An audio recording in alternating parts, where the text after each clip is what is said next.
Ladies and gentlemen, boys and girls, children of all ages, welcome to another edition of Fusion of Honor, where we talk about everything that happens in MLW Fusion and Ring of Honor. Now, as we talked about last week, my co-host is going to be out indefinitely. Well, until the end of the year at least. He'll be back after that. So I guess not really indefinitely, but indefinitely always sounds better in wrestling, and then they come back sooner than expected, and you're like, oh my God, how did John Cena recover from a broken freaking neck? Well, he learned how to do it after watching Kurt Angle win a gold medal with a broken freaking neck. But that's here nor there. Ness will be back with us sooner rather than later. And I've got some guests lined up. Not this week, but starting next week, we should have a guest host lined up to co-host this with me. But for now, you're still stuck with me, guys. So let's get into everything. But before we do, remember, hit that like button, comment, share, subscribe. If you have not already, consider joining our Patreon. It is $3 a month and gets you access to so much more than we are able to show on YouTube, and we appreciate all the support. Whether you are a Patreon subscriber, whether you are not, we appreciate you and your contributions to being part of the True Heel Heat family. So let's talk about family, and let's talk about what was going on this week on MLW Fusion. We started off with a nice opening match with TJP taking on Calvin Tankman. This was hard hitting. This was very interesting to watch because you can see, we know that Tankman's coming into this injured after everything that happened between him and Alex Kane. We know that TJP is somebody who picks and chooses when he is going to pop into the ring and do what he is supposed to do. We know that also TJP, when he does pick and choose those moments, he can be really, really devastating. However, he's in the ring with Heavyweight Hustle. And we are going to have an appearance from Alex Kane, who is in our main event for the National Openweight Championship ladder match. And Alex Kane is going to cost Calvin Tankman this win with the help of a new member of his team, Mr. Thomas. We don't know where King Mo is. We don't know really what the name of this team is as of yet. But Mr. Thomas is there and is going to help Alex Kane cause the win to happen for TJP. Of course, TJP is going to say right afterwards in an interview with Alicia Toot that he did it all by himself. So TJP advances in the Opera Cup to a showdown with none other than Davey Richards, because Davey Richards and TJP, this is the rematch that we're going to see. I think it's next week from everything they were saying. Alicia Toot talks to so then after this they have Calvin Tankman talking about how he wants to take this dude apart. Myron Reed comes up to him and says, hey, you got to be smart about what you're doing. It doesn't look like there's any kind of injustice anymore because Jordan Oliver was released. But that being said, Myron Reed is still in MLW and looks like he could be teaming up with Calvin Tankman in the future to go after Alex Kane.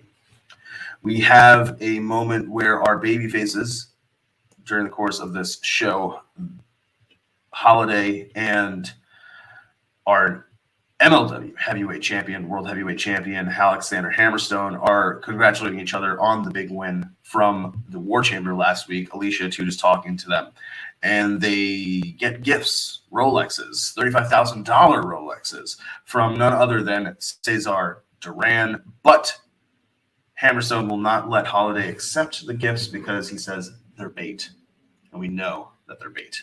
But of course, it's at the very least Cesar Duran just being grateful that he doesn't have to worry about Contra Unit having all of this control over MLW now that Hammer and Team Hammerheads, that's still that name, have exorcised the demons of Contra Unit from MLW for the time being, it seems. We have a confrontation where Warhorse receives a plaque naming him the most interesting person from Parts Unknown. After this, Casey Navarro gets in his face. It's kind of more of just a friendly back and forth until Warhorse starts hitting Casey Navarro. Not really for any reason. It's just more of not like anger. It's just kind of I hit people. And Casey Navarro, obviously as any of us would, does not appreciate getting hit. And they start going back and forth, and it looks as though we're probably going to get a match out of this, as we should. Next, we have Gnarls Garvin defeating Bud Heavy real quick in a squash match to make his debut, and then he cuts a little bit of a kind of weird promo, and it's just kind of funny. I'm watching him, and I'm trying to think of like who it reminded me of. And it's like trailer trash Trevor Murdoch, but not at the same time. I don't know. I'm still trying to get a grasp of my thoughts on this Gnarls Garvin kind of guy. We have a moment where Emilio and Alicia are backstage with Cesar Duran, both having to explain why they should have their jobs. And then Katrina shows up and says, we shouldn't fire either of them. We should keep both. But we should put, more pressure on you guys to get more scoops, more information, et cetera, et cetera. And that kind of makes sense. It was an okay segment. We also have Alex Kane explaining to Alicia Atout that they are the Beaumaye Fight Club, which is the new name because they aren't America's top team or associated with America's top team anymore. And at this point in time, Alex Kane shows up to try to get at. No, Calvin Tankman shows up to try to get at Alex Kane, and Kane just kind of waves him off. Security has to show up to get Tankman out of the area before bad things happen to either man. But it looks as though we're going to get something from this in the future. And that leads us to the MLW main event, which is a ladder match, 5-way ladder match for the vacant openweight title that Hammerstone vacated after he beat Fatu for the World Championship. Now, we know that we have Alex Shelley, Myron Reed, Zenshi, and Alex Kane, but we know that there's going to be a fifth person who is in this match, and we find out it's none other than ACH. And there are reports backstage that ACH is coming on to MLW to be with them for a little bit of time. It's not kind of a one-off appearance, and I'm kind of grateful for that because this was a really good ladder match. It was short. It got to the point. Everybody kind of got their things in, their stuff in that needed to be seen. But this was a really hard-hitting affair. Here you can see Myron Reed hitting a nice cutter off of ACH. We're later going to have Myron Reed get power slammed into the ladder. It's not looking good for him, but it was a to-the-point match, and what I mean by that is they didn't feel the need to draw things out for no apparent reason. We knew kind of that there's going to be fast action, there's going to be hard-hitting stuff. Let's just get to it. Sometimes the drama, sometimes the intrigue is fine, but a ladder match that's going, 20, 30 minutes long, and some of those Money in the Bank matches can go, it's a little bit much. And if you kind of guessed where the match was heading, you were correct. None other than Alex Kane is going to pick up the win. He's becoming one of the higher level heels for MLW, and there's reports that the company is very high on him after what he did in battle, how he performed in Battle Riot. So look for Alex Kane to be positioned very well in the future, and he's a guy who looks as though he could be somebody for MLW. Like I said in the past with Ness, he reminds me of a powerhouse Hobbs, but more refined, in that Alex Kane has more of a martial arts or fighting, wrestling, grappling background to push, as opposed to Hobbs, which is just powerhouse. They're both powerful, but Kane has a little bit more refinement to what he brings to the table. So a good episode from MLW. Looking forward to seeing next week's episode when we have the finals. I think it was the finals with Davey Richards and TJP. We're going to have a women's tag match, and we want to see this continuation of where they're going with this Azteca Underground storyline. But one of the places that Ring of Honor is going when it comes to the pure division is positioning Brian Johnson very well. And yes, you heard that right. Brian Johnson, the Mecca, has been showing out as an amazing level heel. We already knew that he was great, a good talker. And we know that he's pretty capable in the ring. But when it comes to pure division wrestling, you have to be able to find a way to be a heel, but still keep it through the straight and narrow, still find ways to get around the rules, but it's a tight window. So how do you do that? Brian Johnson has been showing us every time he has a Pure Rules match how he is going to do that, and that is the case here as well in this match against John Walters. It is a 11-minute or so match, if I remember right, but it was pretty well paced for what it was supposed to have in here. In the beginning, Walters was having his way kind of with Brian Johnson. Johnson's having to fight back and find resiliency, which is something that we are starting to see more and more with the character. But it's almost an egotistical resiliency. And finding ways to get around, cut corners, and cheat. That's what Brian Johnson's supposed to do. Now, he does, they do have a moment where it's played straight. He's obviously grabbing the tights, and Todd's able to see it, and Todd's like, bro, I'm not counting that. Like, what the hell? And so they are showing us that there are going to be times where it's going to backfire for Brian Johnson. But in the end, he does pick up the win after about 11 and a half minutes. So all's well that ends well in the world of Ness's favorite, the Mecha, Brian Johnson. Our second match of the night is the second triple threat match to determine the number one contender, or as part of the series of matches to determine the number one contender for Roxy's title. Here we see Trish Adora taking on Allison Kay, taking on Mandy Leon to figure out who exactly will face Willow Nightingale in the finals of this kind of mini tournament, so to speak, kind of thing. Mandy Leon is in a bind here.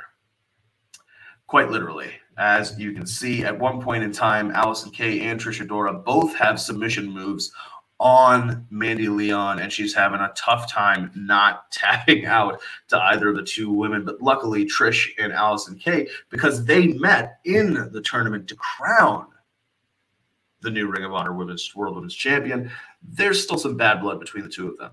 And they get into it, and that's what's going to allow Mandy Leon to escape the two competing holds.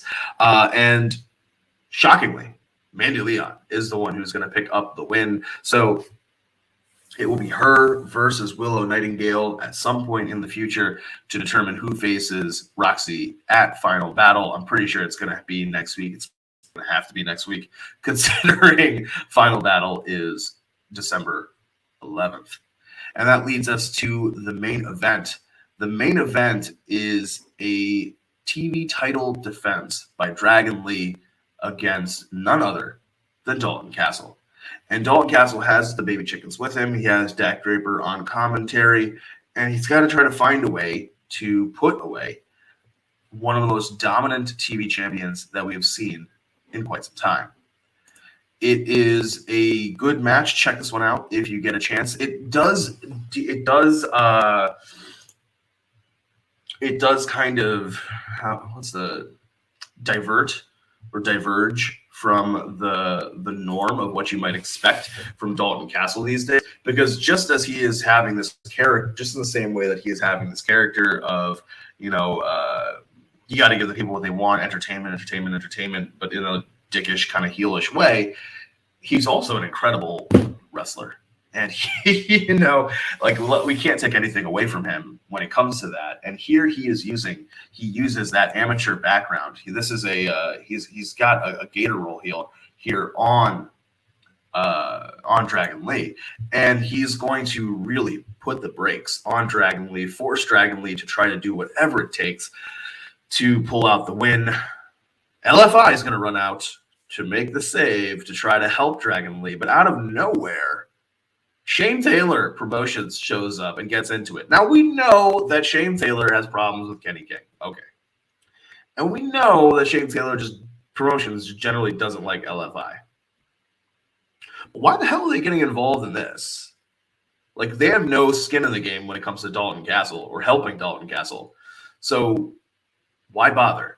But either way, it works out for Dalton Castle, because with no one there to help Dragon Lee, Dalton Castle is able to hit that bangerang, even though Dragon Lee does have a visible 3 count. The refs are not there, and Dalton Castle is able to hit the bangerang when the refs are there, with a little help from Dak Draper. Remember, this is heel versus heel. And we have a new Ring of Honor TV champion. congratulations to Dalton Castle. I am sure that TV ratings will go through the roof. And if that is the case, then they should have put the title on him a while ago. It probably would have helped save the company. But what are you going to do? Dalton Castle is now a tag championship away from being a Ring of Honor Triple Crown. And if they've added the Pure title to the Grand Slam, then he has a Pure title and a tag title away from being a Ring of Honor Grand Slam champion. Who knows if he will be able to complete either of the circuits, considering what is happening with the company after Final Battle. But that's something we'll have to see going forward in the future. So thank you guys for tuning in once again to this handicapped episode of Fusion of Honor. Can't wait to have Ness back. Can't wait to see the different guests that we're able to pull and bring for Fusion of Honor. And we'll see you guys when, for sure, when Final Battle rolls around. Maybe Ness will be able to join us for that. But until next time, guys, remember to hit that like button, comment, share, subscribe if you have not already. And as always, remember to take care of yourselves and each other. And